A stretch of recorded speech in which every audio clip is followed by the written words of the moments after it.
మిమ్మల్ని అందరం ఎక్కించిన విద్యార్థి యువతను వెక్కిరించే పద్ధతుల్లో, హేళన చేసే పద్ధతుల్లో, అవమానపరిచే పద్ధతుల్లో పెయిడ్ బ్యాచ్ అని మాట్లాడారు. పెయిడ్ బ్యాచ్లు ఈ రకంగా లాఠీ చార్జీలు, దెబ్బలు తిని కేసులు ఎదుర్కొని జైలు పాలవుతారా?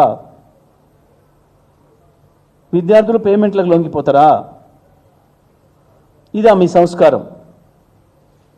ముఖ్యమంత్రి మంత్రుల సంస్కారం గిదా? విద్యార్థుల గురించి మాట్లాడేటప్పుడు, విద్యార్థుల గురించి ప్రస్తావించేటప్పుడు మీరు మాట్లాడే మాటలు గివే. నిజమే, పెయిడ్ బ్యాచ్ ఎవరు? మీరు. ముఖ్యమంత్రి, మంత్రులు. మీరు పెయిడ్ బ్యాచ్ అనే విషయాన్ని మీరే బహిరంగంగా చెప్పుకున్నారు 100 సార్లు. రేవంత్ రెడ్డి పిసిసి పదవి మొదలైంది పేమెంట్తోనే వచ్చింది అనే విషయాన్ని మీ దాంట్లో ఉన్న ఎమ్మెల్యేలే మాట్లాడింది ఆనాడు. మంత్రి పదవి కావాలంటే ఇంత పేమెంట్ చేసి రావాలి అని చెప్పి మీరే చెప్తున్నారు. మంత్రి పదవి కావాలంటే మూట తీసుకొని ఢిల్లీ పోవాలనే మాట మీరే చెప్తున్నారు.